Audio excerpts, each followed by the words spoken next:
I want to thank WeCan for, well, organizing dinner, obviously, but also for bringing people together, for actually confronting one of the most serious crises we have, which is violence against women. Perhaps violence is the most dangerous disease to infect the population of the entire planet. From the violence we do to each other, to our families, to the destruction of nations using war to solve disputes, to turning on the TV every day, it's become part of our lives. We live in a culture that, while on one hand decries violence and says it's wrong, we live in a culture that celebrates violence. We work and live in an economic system that actually turns violence into an economic commodity, a commodity that generates billions of dollars every year. At every turn we're offered, through the media, the movies, the internet, a wide range of violence that plays on our fears and our fascination with violence. Young boys grow up getting two very different messages. The first message, of course, is that violence is wrong, that it's bad, that it takes away human dignity. The second message is that violence is good, that it's one way to solve your problems.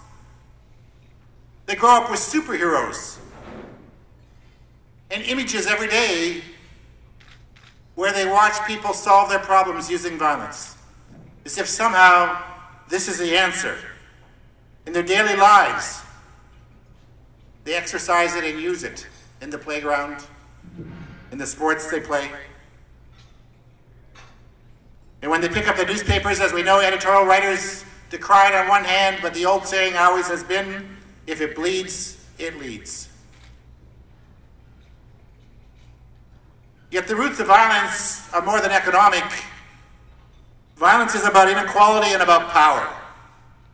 It's about the exercise of power of one human being over another human being, of one group over another group, of one gender over another, of one nation over another.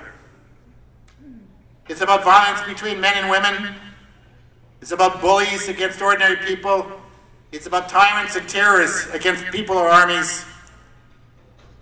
It's all about exercising power. And in nowhere, of course, is this more evident than the epidemic of violence against women by men. The crime against violence against women is profound. At its core, violence attacks the very essence of what you are as a human being.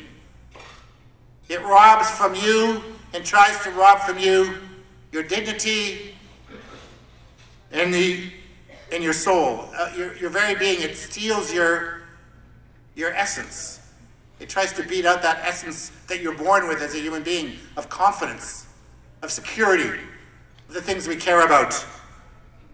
It's used to destroy that.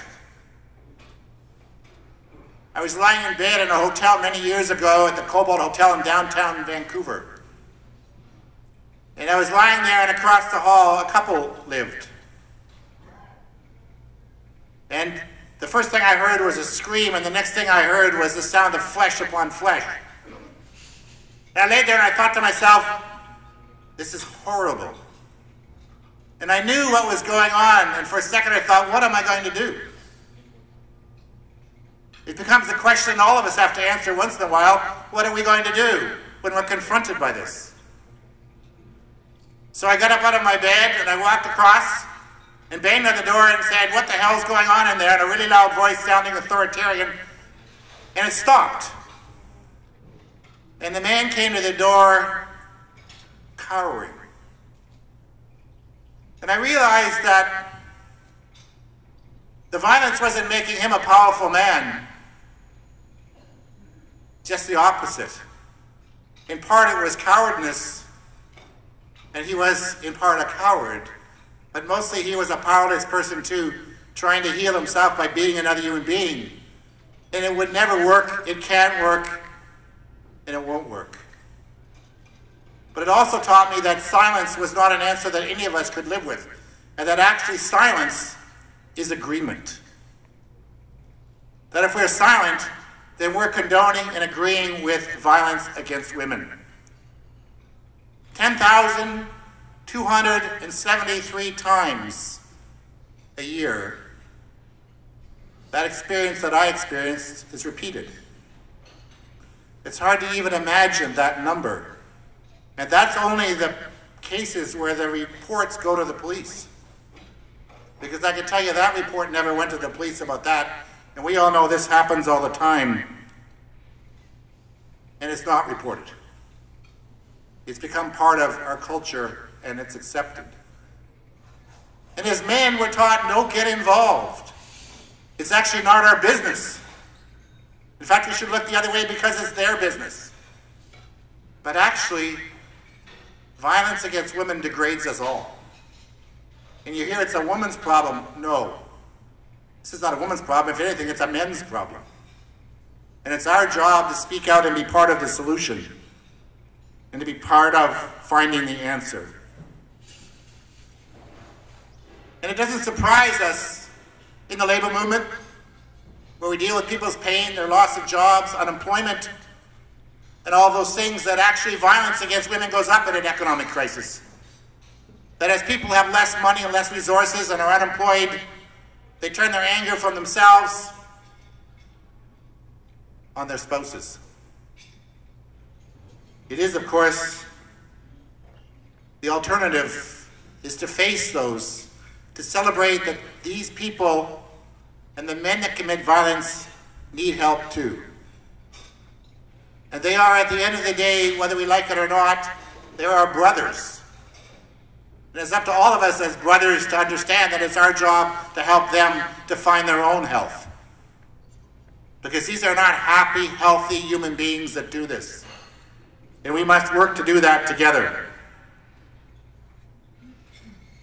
We are many lifetimes away from a violence-free world.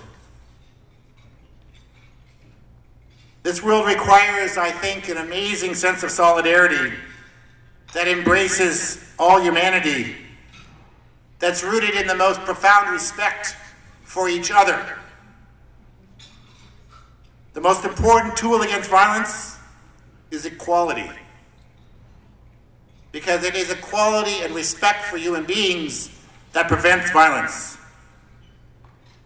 And it is a dream that won't be realized by some great historic moment where we wake up one morning and it's gone, but from the day-to-day courage, because it is about courage, of those who confront violence and demand real alternatives.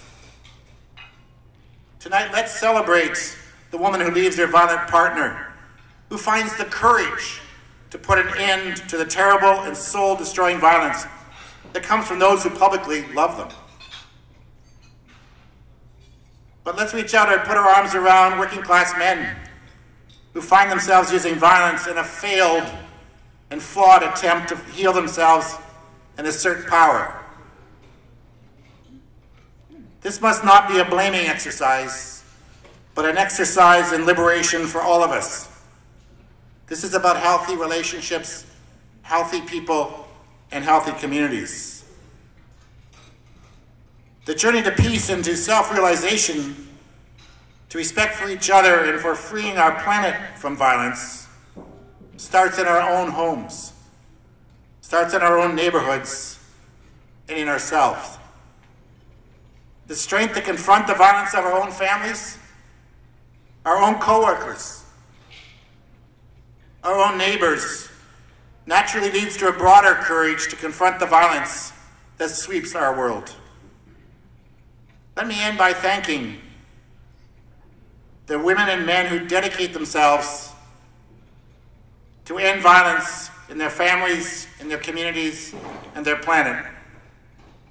You are truly the hope of the future and the backbone of the change to build that new world where we wake up each morning feeling the bonds of solidarity, feeling the hope that we can exist and be the full human beings we want to be in a world where violence has been rejected by everyone.